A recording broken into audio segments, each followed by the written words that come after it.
sure is something. Hi, Okay. Drew. How you doing? Hi, Paul, Happy New Year. Happy New Year, Drew. Okay. So there is a great. Hopefully, it's pretty slim, but there is a non-zero chance that this podcast will be interrupted. My wife and daughter are currently at the emergency room. Oh shit!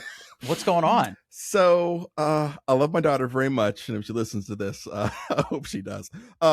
She's not the most dexterous person in the world. She's kind of clumsy. Okay. And she has a lot of apparatus for doing her hair that get very hot. Oh. Okay. So all right. No. So a few days ago, she dropped, I believe it was her straight iron, onto her arm and burnt herself pretty good. This is not the first time she has done this. I joke that she needs to like do her hair wearing one of those like outfits that like F1 like drivers wear that are fireproof. Yeah.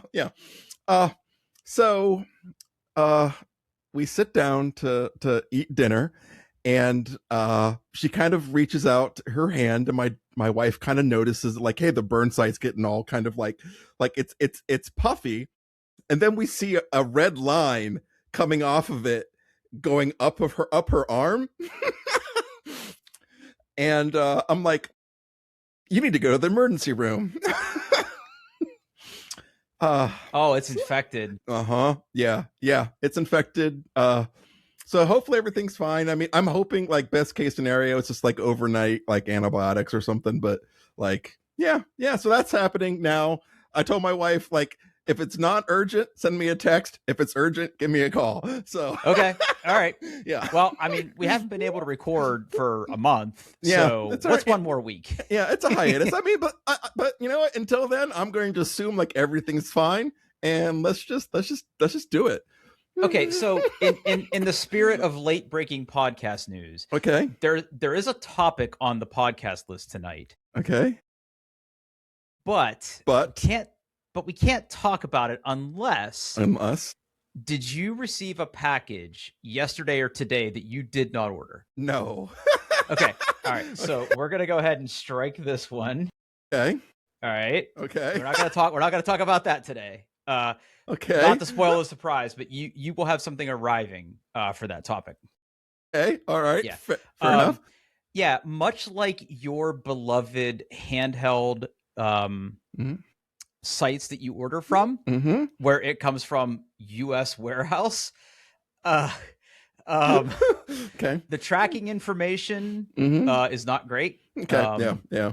So is it like a 17 track website or something? Like, yeah, they coming from China. Yeah. Okay. Well, no. U.S. warehouse. Okay. Yeah. Whatever that air means. quotes. Yeah. Exactly. So yeah, we'll table that one because we got other things to sort of talk about.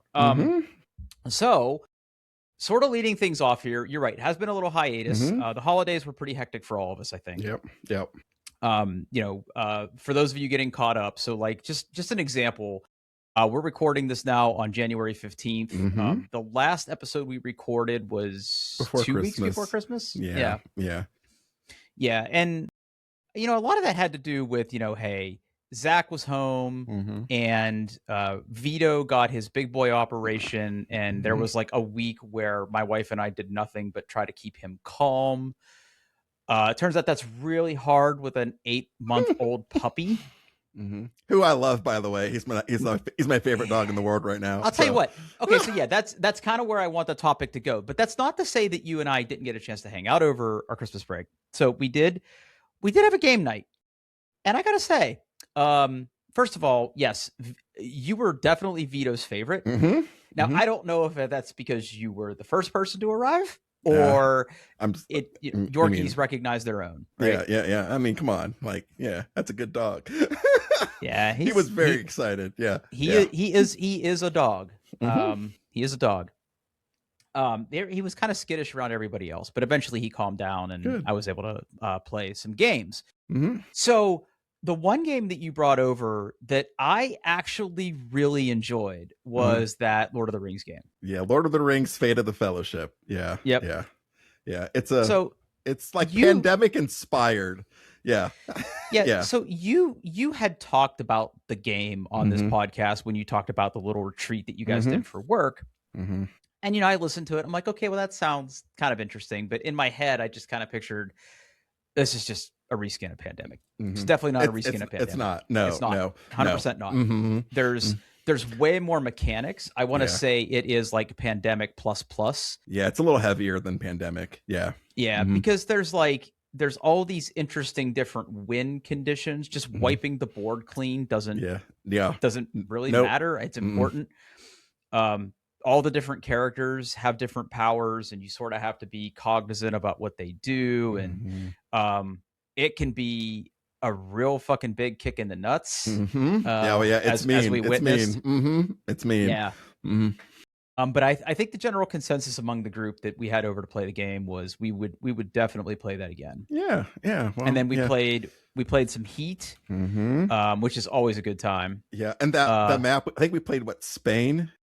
Was that the tunnel map? Oh man, and that was oof. That was a bitey track too. Yep. That was something. I actually did better than I normally do at that game. I mean, I didn't win, but I didn't spin out nearly as much.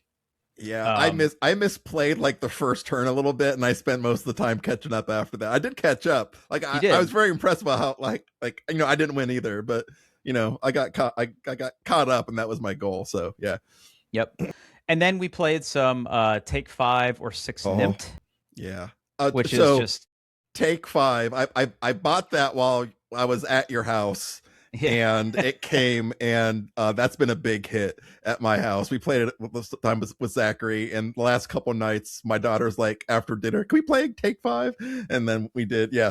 It's so good. It's really so good, and it's so easy to teach. It's like, there's no rules. It's just numbers.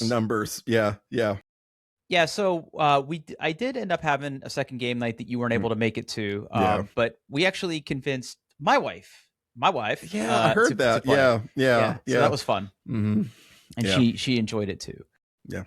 So that's kind of the big Christmas break recap. We are recording episode 300. We never really determined what we want to do. Although I do have an idea that I'll share with you. Okay.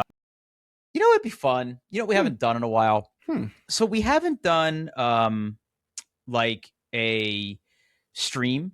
Yeah. And we haven't done an in-person thing. So what do you say? Because Twitch has really come a long way in terms of like collaborative streams.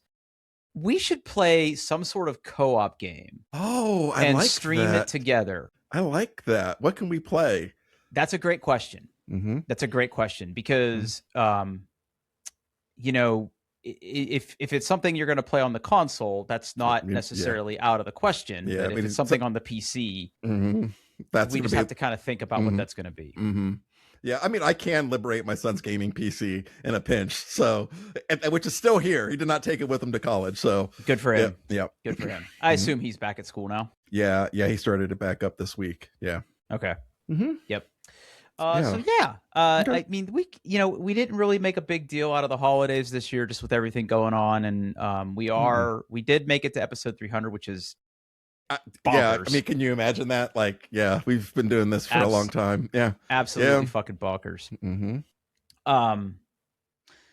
So I think let's kind of park that. Okay. And let's think about what game we could want to play. I mean, I'm sort of tempted to say Diablo just because you could like teach me how to play that game. But there are like other fun co-op games that we could play. Yeah, we can figure something out for sure. Yeah. Okay. Yeah. So I think what would be kind of fun is I had put together sort of an agenda for tonight. So looking back at 2025, because you and I have a lot of shared interests, like we obviously played a lot of video games this year. There was a big year for music for you, which by the way, side note, right before we started recording, I just happened to pop on Blue Sky. Dude, I've watched that like 3 times already. Oh, I'm not a fan of that. I'm not a fan of that song, and I'm also not the world's biggest Gwar fan. But we'll put a link in the show notes in case you don't follow either of us on Blue Sky. It is Gwar covering Pink Pony Club. Yep. Yeah, like I said, I think you've made it as an artist when Guar covers one of your songs. So big shout out to what's her, like Chappelle Roan, whatever her name is. Like, yeah, congratulations, you've Yeah, you made made it. it. You've You made made it. it. Yeah, You 100% made it. yeah.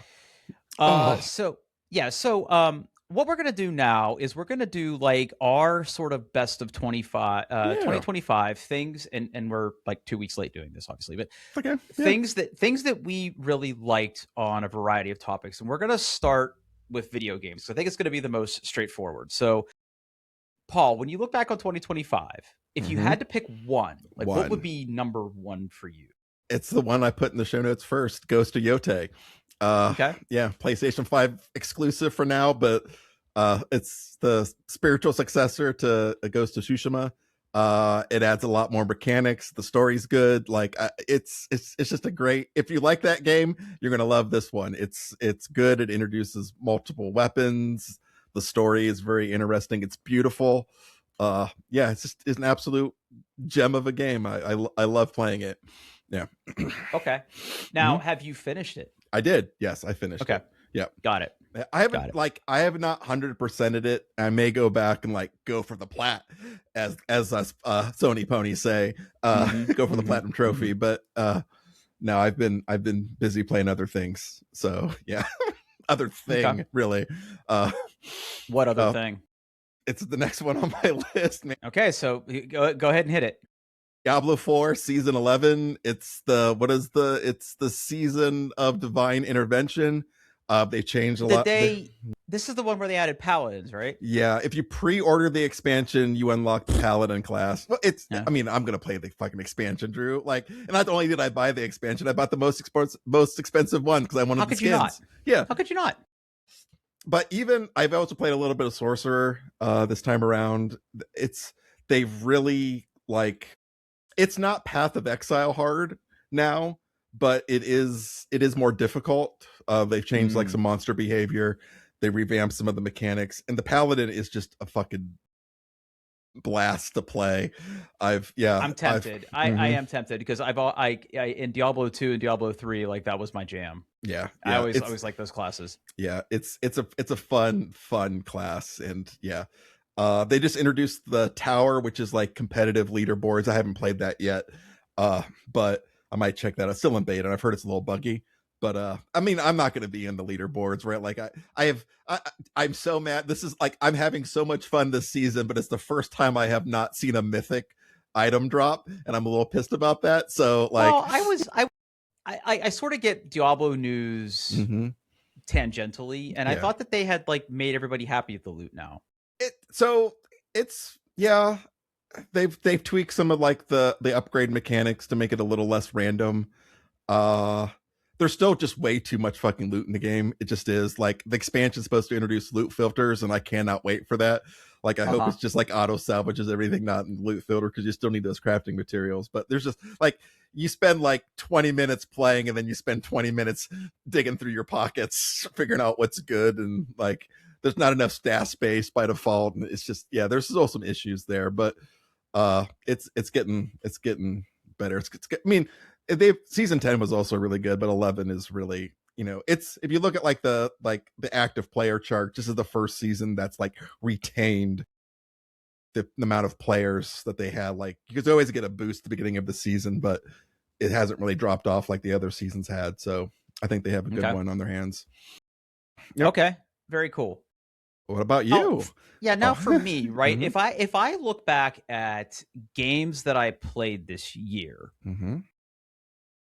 there's like 3 that really show up on my list.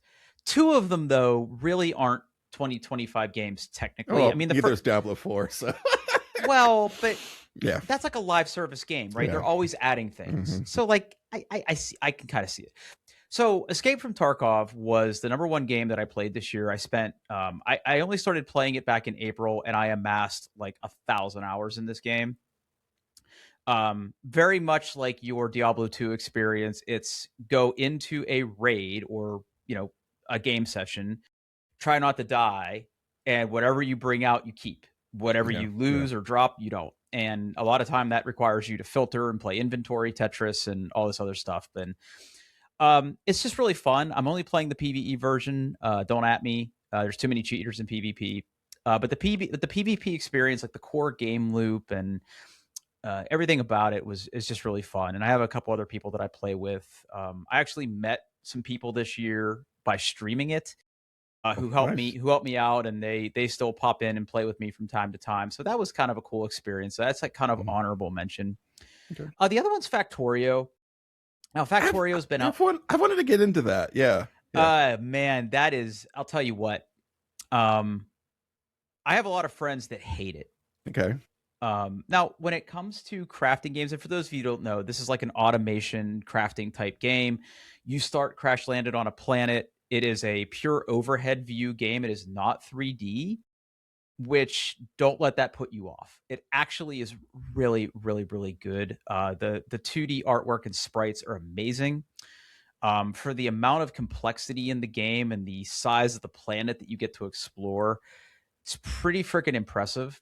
They did release an expansion called Space Age, which is just like yet another tier of grinding in that game. So the whole premise of the game is automation. So it's like you land on the planet and it's like you salvage pieces of your ship and you get metal plates and you get stone and you get wood and you turn those into other things. And then like you sort of realize like, wow, it really takes me a long time to click these buttons. Wouldn't it be great if I could make a drill that extracted this? And then I built a furnace that I could put, with a conveyor belts that it all went into, and then take the output of that and put it in a factory. Yeah. That's what the game is. And it has even the base game, and like there's a whole very, very active modding community that either makes the game easier. A lot of them just add on to the game with things, adding additional resources, enemies, things like that, just expanding the experience. I love it. I really do. When I want a game that sort of like just tickles my brain a little bit, that's what I like to play, because it's pretty easy to learn. It's really tough to master because you're always looking for ways to be more efficient. Mm-hmm. And then as you sort of expand, you sort of have to build out the planet. And instead of just building one little factory, you end up building a bunch of little factories, and they become one gigafactory. And there's trains. Ooh. Yep. You can automate an entire train network in there. Apparently, and this might actually tip you over the edge, they just released a Switch 2 version. I saw that. Yeah. And apparently it's great. Does it run really well? Okay. It supposedly it runs really well, and the whole touchscreen interface really lends itself well to it. Now, I will tell you that the first time you play it, you should definitely do the tutorial. And after you finish the tutorial and you generate your first world, there is like an enemy mechanic that also builds against you. So as you expand, you generate pollution, which causes the fauna to become more aggressive and mutate. So there is a quote unquote pacifist option where that all still happens, but they don't attack you unless you attack them. Because I will tell you, while it's very challenging and very fun to build out a defensive network, if you don't know when it's coming, got it. It's a huge pain in the ass. Like that is like, okay, I'm gonna just load my save. Got it. Okay. Yeah. But it's really good. If you've ever enjoyed games like Transport Tycoon or Roller Coaster Tycoon, it's very, very much inspired by those games. And then with Space Age, you have, usually in base Factorio, your goal is to build a rocket ship and launch it into space. Like that is considered the end of the game, even though you can keep playing. Mm-hmm. Now, once you launch the rocket, you go to space and you can travel to other planets that have like a different mechanic. Like there's a volcanic planet that's high heat. There is a planet that has like these really interesting like bio type resources like fungus that you have to harvest. Like it's really, really interesting. I have not completed Space Age. I have launched the rocket a couple times. But anyway, but that's not really a new game for 2025. I will tell you that the game that I did buy this year and I'm enjoying very much is Kingdom Come Deliverance 2. Okay. Now, have you played this? I have not. No. Did you play the first one? I did not. Okay. So the whole premise of this game is it's medieval times, the video game. Okay. It is extremely period correct. Yeah, I've heard. Yeah, extremely accurate. Yeah, extremely accurate. It's Skyrim for adults. It's Skyrim if Skyrim had consequences. Because like stealing from people, murdering people, being a bad person, it's a play style, it's a lifestyle. But goddamn, you're gonna have a tough time if you try to hoe that road. I played the first one and I played it for like 6 hours and I'm like, this isn't for me. But then I saw the good press and awards and nominations that Kingdom Come Deliverance 2 bought. So right around Thanksgiving, I bought it. It was on sale. I bought it and started it up, and I've been unable to put it down. The story is extremely compelling.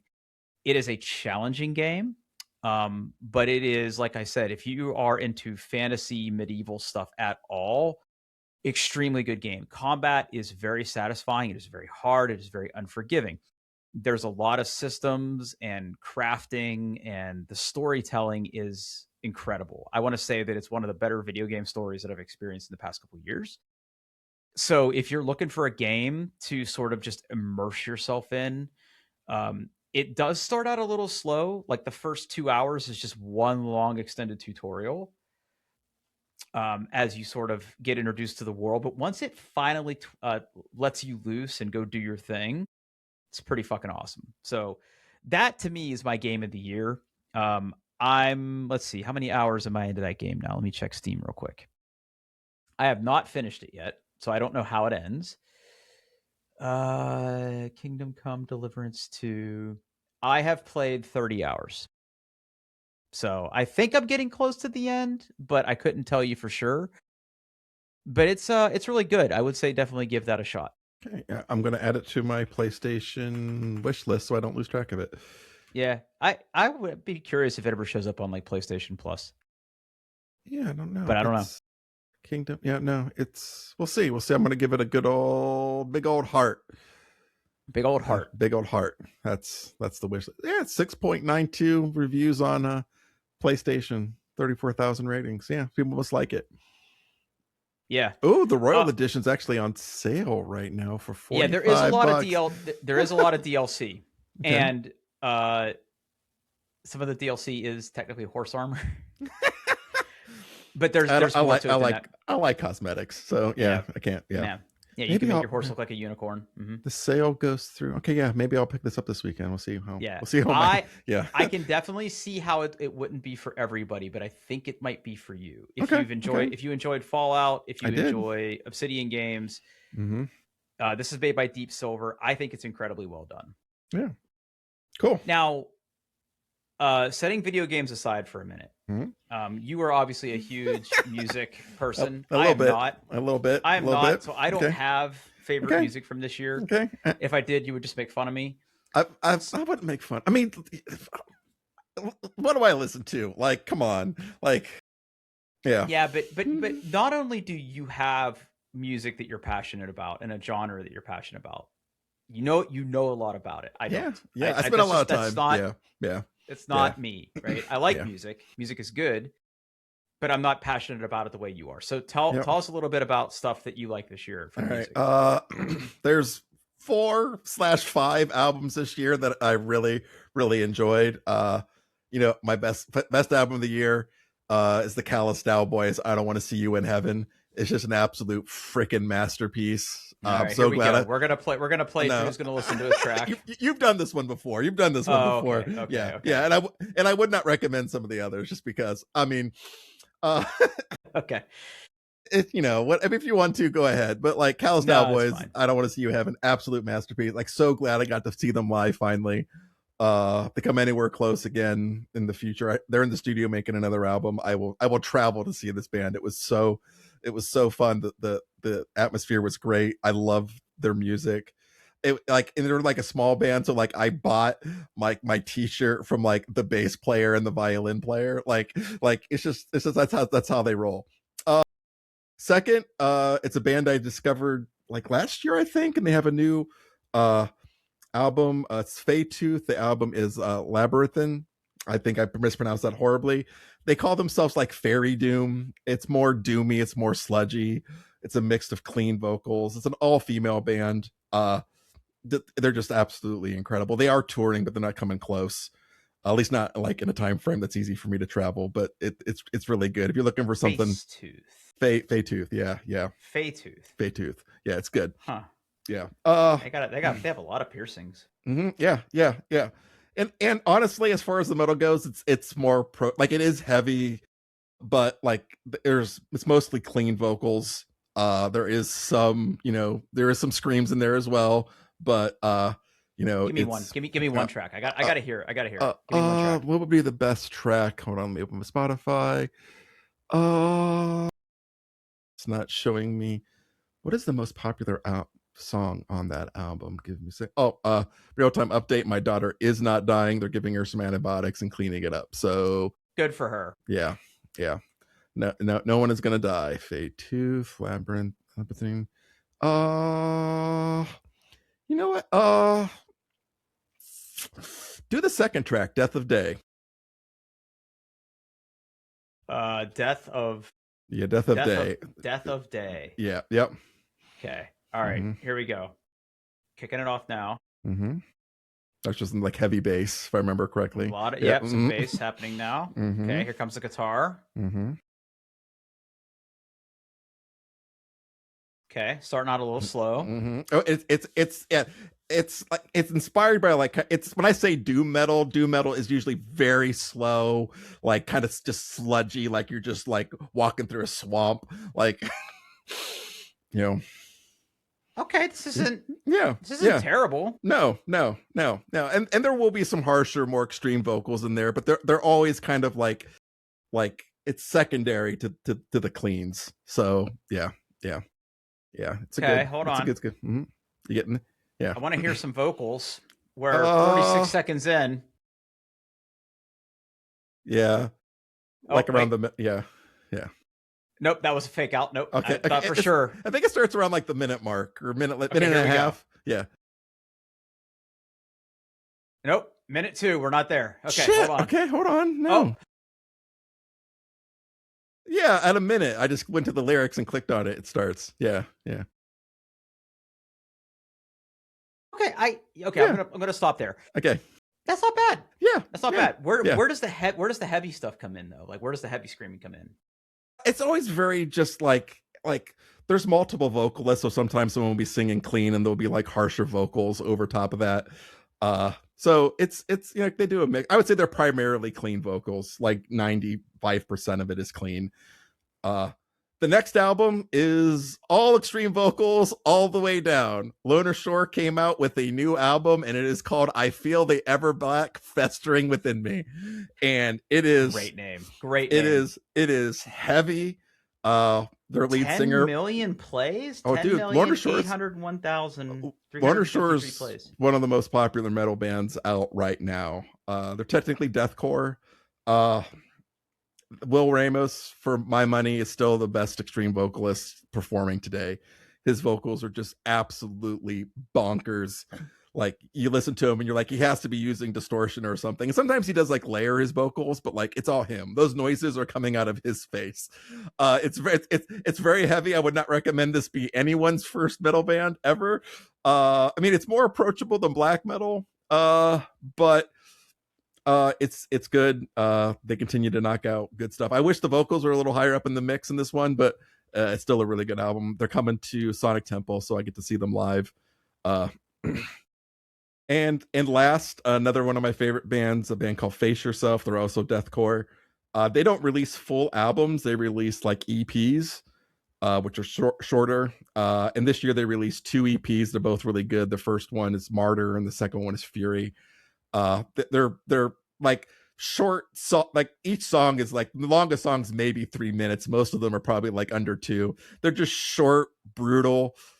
They're coming back to Columbus in May or March. They're opening up for the Browning.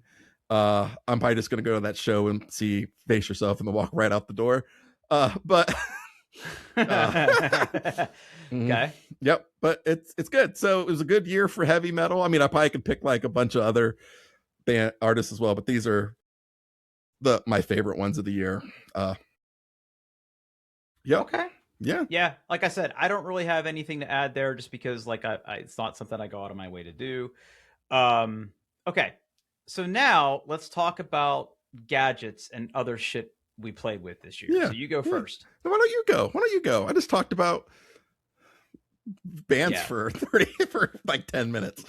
Yeah. So I would say that, I've got a few and it's really hard to choose one. And I am going to cheat a little bit here. And one of these is actually an app, not necessarily a gadget. Okay, that counts. So the first one is the 3M Peltor Comtac 6 tactical headset.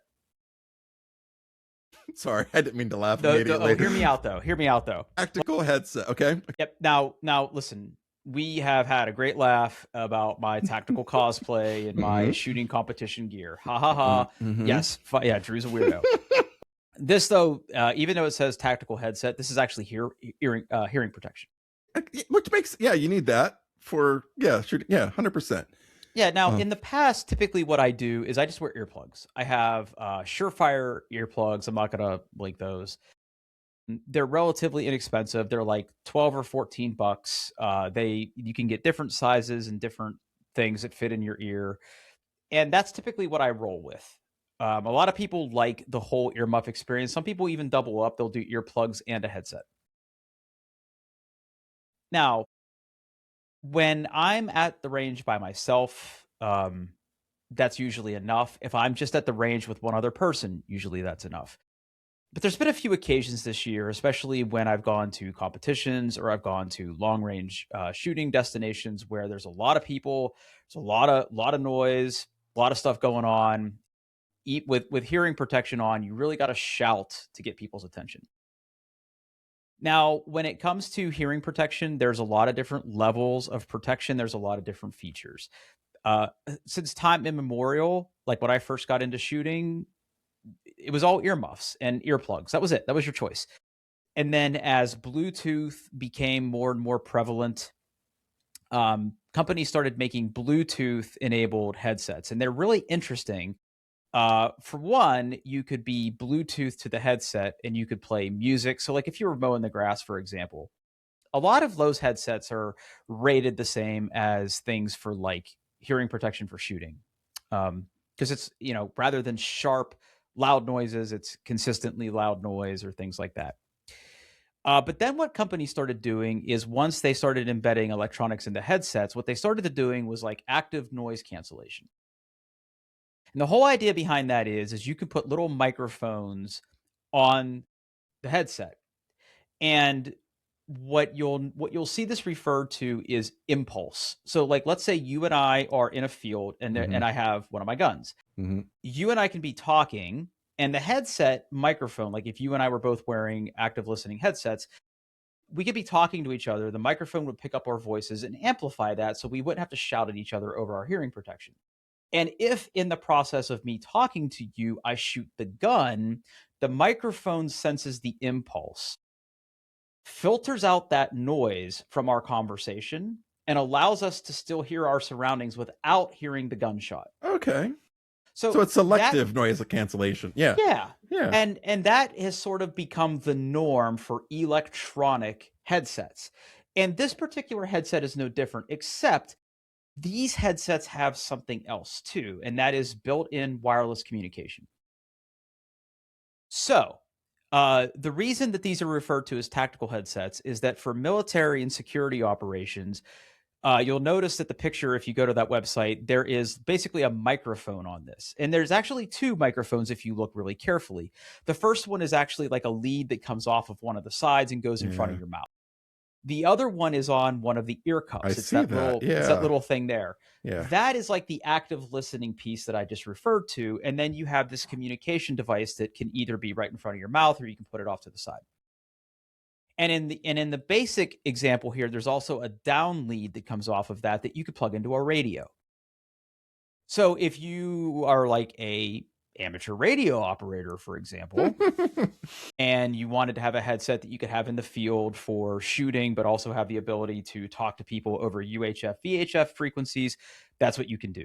Nice. However, that's not what I bought because those are really expensive.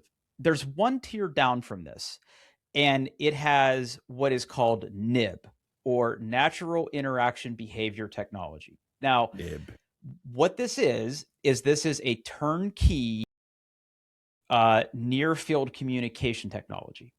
Oh, So let's go back to that scenario where we're at the shooting range. There's a lot of sounds going off, and we're maybe 6 or 7 feet away from each other. You're on the firing line. I'm behind you, spotting where you're shooting. Okay. Very, very common scenario. This is what me and my friend typically do. We take turns shooting and spotting, giving either corrections, pointers, things like that. The nice thing about this is that, there's too much shooting and things going on. And even with the active listening technology, it's still hard to hear each other. The NIB is basically device to device communication.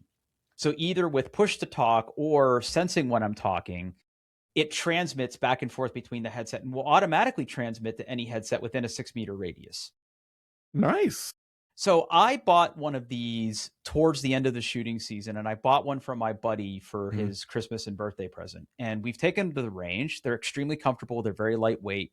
The technology is really, really cool.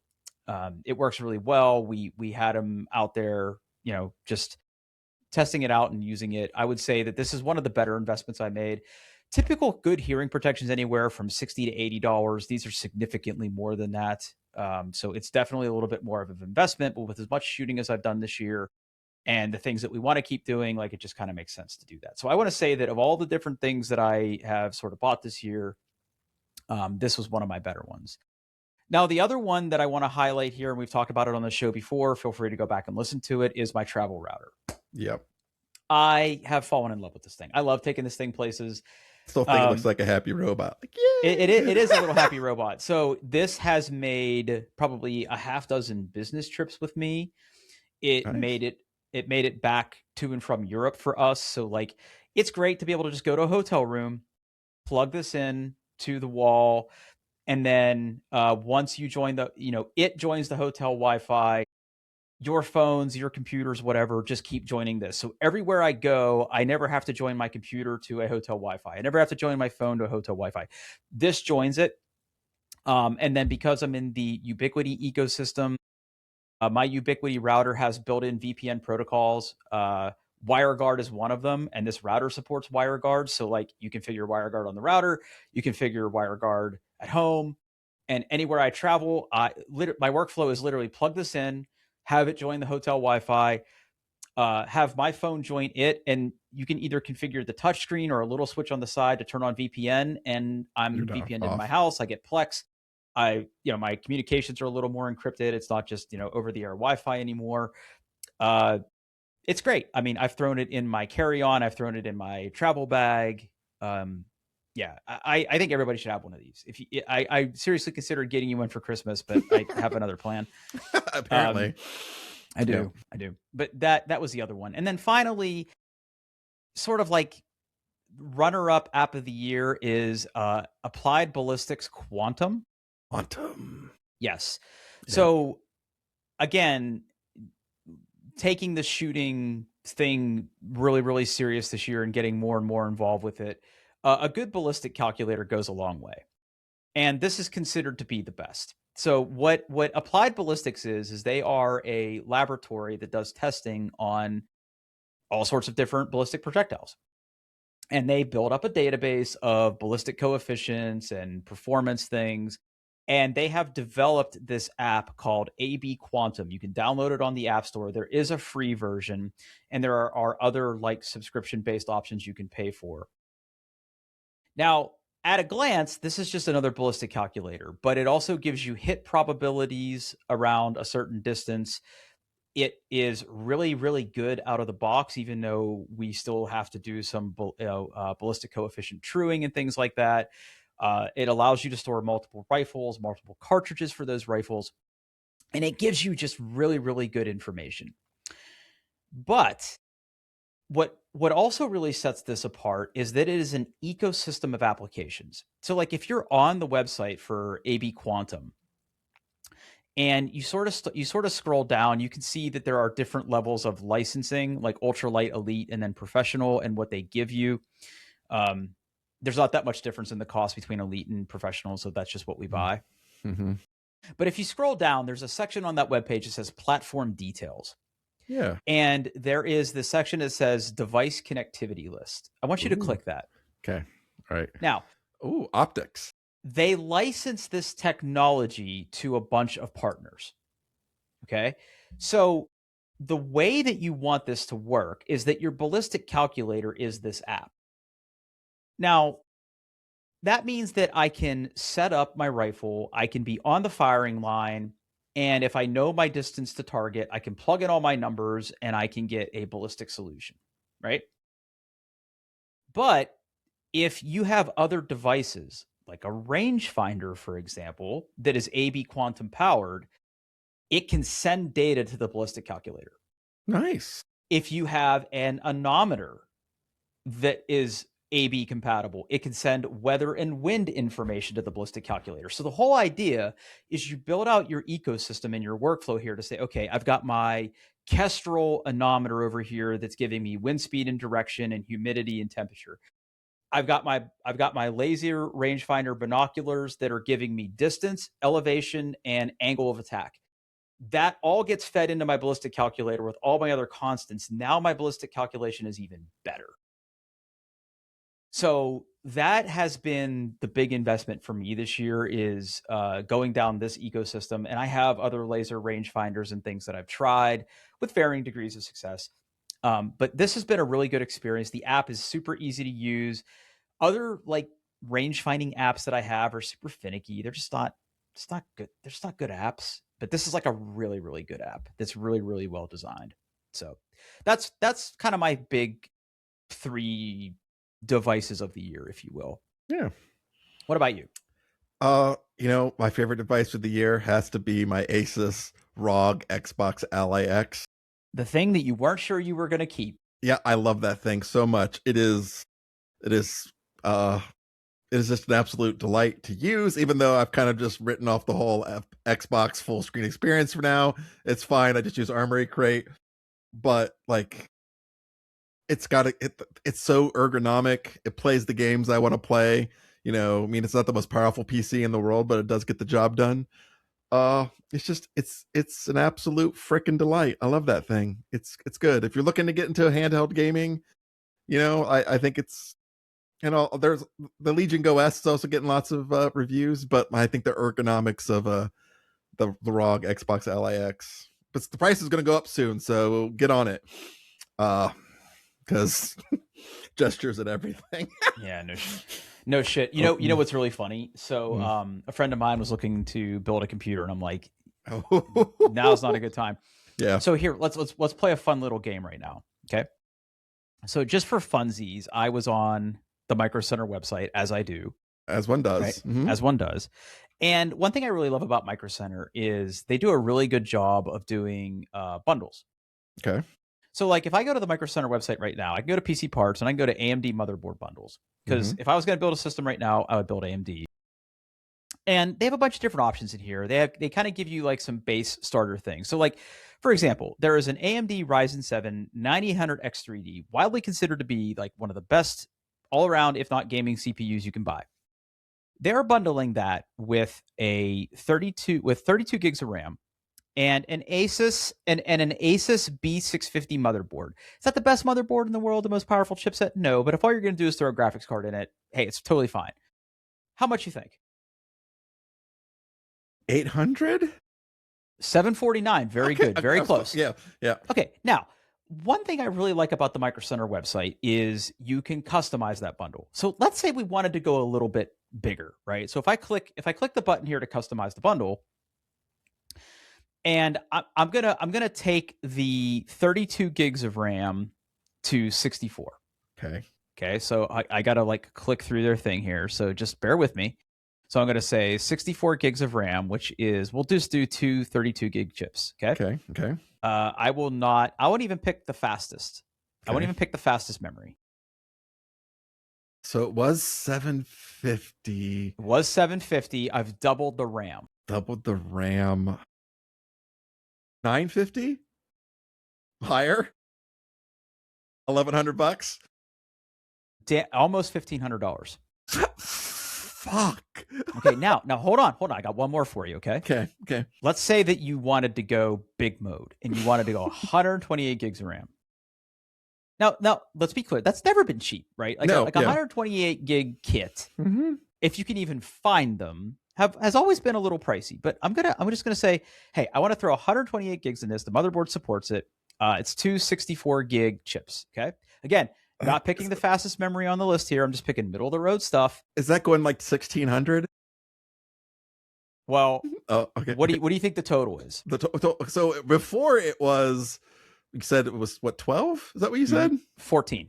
14. Oh, 14. Oh, so it's got to be $1,800. $2,000?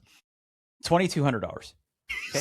Now hold on, right? I'm just gonna do one more thing, right? Like the motherboard here, like I said, if it were me, it wouldn't be the motherboard I would choose. Like I would go to like a full ATX motherboard, and I would go with one of the more common chipsets here. So like a Asus, let's see here. Actually, I'll just do Gigabyte, like a Gigabyte X870 chipset. The total cost of that bundle now with an upgraded motherboard, 9800 X3D, 128 gigs of RAM is almost $2,600. Okay. Okay. Now keep that number in mind for a second. That's not even a video card yet. Yeah. No. just keep that number in mind for a second. Okay. Now, AMD also makes prosumer parts, right? Fancy. So we're gonna do the same exercise real quick. AMD motherboard bundles. This is very relevant to my interest, right? This is like flirting with being a new Drew's Computer Corner, but just bear with me. So AMD Threadripper, that's their high end PC part. Okay, they have a bundle on their website that is a Threadripper 9960X. Okay. Just to give you some stats real quick, that is a 24 core processor. Okay. It's like a 4 gigahertz processor or something like that, right? So it's pretty beefy. It is shipping with an AMD TRX 50 motherboard. Now, those are not cheap, right? Those are designed to be motherboards that support multiple high-end PCIe lanes, have a ton of like storage options, built-in connectors, all sorts of stuff, right? Really, really expensive motherboard. And it's bundled with, again, not the most expensive, okay? But the bundle has 128 gigs of RAM in it. And it's ECC RAM, right? This is workstation. Oh. This is workstation level stuff. How much do you think that bundle is? $4,000. No, $2,600. So hear me out, right? Yeah. The computer to my right. The computer to my right is an AMD 9850. One of the higher end X3D 9800s, AM5, good Asus motherboard, 64 gigs of RAM. For what I could build that for right now, I could build a 128 gig Threadripper system with ECC RAM for a workstation. Like, am I going to game on it? No. Yeah. But like, if I have been fucking around with AI here, like I could drop like a good Blackwell GPU in that. I'd be pushing 10 grand. Right. But I would still have more cores, more memory, everything else than a regular desktop PC. Yeah. So I was going through this exercise and I'm looking at that number like, am I going to build a new Threadripper system? Because the bundle... Do it for the content, Drew. I mean, here's the thing, right? If I click that bundle and like it starts to get a little pricier if you change if you go with like a slightly higher end motherboard, but I don't think I would need to for this application. The memory. I wish it would show me the bundle, like what you're saving. Yeah, the memory is showing for $2,000, right? For $2,000. But you're bundling and saving. It's crazy. It's absolutely fucking crazy. Yeah, I read that like some of like the pre-built like gaming PC manufacturers are now just selling their computers without RAM. Basically, like it's your problem. Like, which is so fucking stupid. Man. So fucking stupid. Anyway, I got a big kick out of that. So yeah, that's awesome. Yeah. So that was one of your other ones, and then you Oh, got the yeah. I mean, the other one, it's my iPhone 17 Pro in it just cosmic. unlocked. It just unlocked when you showed it to me. It's not, and it's still locked. It's just showing you Okay. the live activity of the Blue Jackets game there, and some email some AI summaries of some emails I got. Apparently, Hey Dude's having a sale. Okay, cool. But I love this thing. It's so fast. I don't have the thermal problems, and it's in a beautiful orange color. I love this thing. I'm so delighted. So it's so pretty. It's going to be hard giving up an orange phone next year. Yeah. But we'll see. We'll see. Yeah, I'm a little bit jealous of it. It does look pretty nice. I saw It's it when you nice. had it here. Mm-hmm. So that concludes our 2025 recap. We're already at 50 goddamn minutes on this podcast. So why don't we do the next one, and we'll leave my last one for next week. That will keep. Okay. Yeah. Yeah. So this, the last thing we want to talk about, and this is more current events, is it was announced that Apple was basically going to use Gemini to power Siri. Mm-hmm. Yep. End of an era. Yeah. End of an era. Mean, I'm just proud of Apple for realizing that like we can't ship something as good as Gemini, and just like screw it. We'll just buy it. We can't build it. We'll buy it. Yeah. I want to know how much money they're paying, or like are they just trading the same $1 billion back and forth? Like, like here's $1 billion Apple for Google being the default search, and here's $1 billion for Gemini. Like, who knows? But the interesting part is it's still going to run on Apple Cloud Compute. Like it is going to be a tuned version of Gemini, like built for like Apple. So it's going to power their like this article in The Verge mentions like their foundation models. Those are the models that like run on device that like you can access as a developer, and it can optionally go to like Apple Cloud Compute. So I guess that whole stack, they're basically just throwing away all their models for now and just like Gemini. Yeah, I gotta say, I have fucked with local models, and I have fucked with like pay per token models and things like that. And I think it's Gemini versus the world. Like I think Gemini is one of the better ones. That and Claude Code, I think, are the two that if you're gonna force me to use two of them, as a general knowledge assistant, I think Gemini is really, really good. And then Claude has been pretty good at helping me do some things locally too. Yeah. What are you still using like Copilot or? So like, or you're using Xcode? Yeah, so I personally pay for an OpenAI subscription, and I've used that with Xcode. My company, we started out using like GitHub Copilot and all those models, but they've recently like started using Claude Code, and it's like noticeably better. So that's what they've been using primarily. It's more expensive, but like even then for the price, like it's easy to justify. Like, okay, it's $200 a user a month, I think, for like the high end. And it does really good. And like it's easy to get $200 worth of productivity out of that thing. So like, yeah, it's like it's just easy like to standing up scaffolding of like a class or something. Yeah, it's great. Yeah. Yeah. I'm sort of a believer in that. It's interesting because right now I'm on a quest to get a really, really good local chatbot running. Okay. And I'm just hamstrung with again, part of the reason I was looking at Threadripper systems is I'm just kind of hamstrung on resources, because the video card in that system right now is only a 24 gig of video memory, and then it only has 64 gig of RAM. So even if I do some like GPU offloading, like some of the bigger like 96 billion token models it's just not going to work. Yeah, it's pretty good though. And like I said, my work, I get a subscription to Claude Code through my work. We have like every AI tool imaginable, just because we like incorporate that into our platform. So yeah, I get access to a lot of cool stuff. But yeah. I was at the like last month I was at like Gartner Infrastructure Operations Cloud Services Conference. Big nerd. It's basically my job. And at breakfast I usually just pick a random table and sit down and talk to somebody. And happened to sit by someone. She worked for a company that builds data centers. Obviously, she's real busy, and she's like, like they're actually having a hard enough time finding enough concrete to pour for these data centers, because like they need like these servers way more than other servers, so they can't just use like they can't retrofit existing data centers because the servers are too heavy. So they have to build new ones. So they have to pour lots of concrete to support this stuff. And they're just, yeah, it's like just this, the stupid things AI is taking from all of us, and includes it's concrete. Yeah. I mean, I personally think we're probably in a bubble at this point. Oh, it's going to burst at some point. Yeah. I think when it crashes, it's not going to be pretty for everybody. Don't look at your 401k that day or your any investments. Just leave. Just ignore it. Yeah, I'm not looking forward to that. But yeah. I mean, I don't think LLMs are going anywhere, but like, yeah, at some point, like some of these, it's going to be some consolidation. Yeah. Okay. Well, we'll bump your next topic to next week. I think that's a pretty good podcast to welcome us back to the world of recording. Yeah.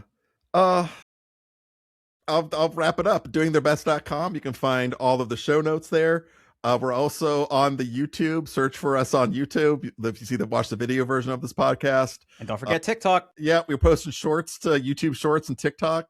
Apparently, like, I don't know, like each of the videos I posted on YouTube Shorts have got 1,200 views for some reason. So pretty good. Yeah. So, but yeah, we're everywhere you want to be. And hey, thanks for listening.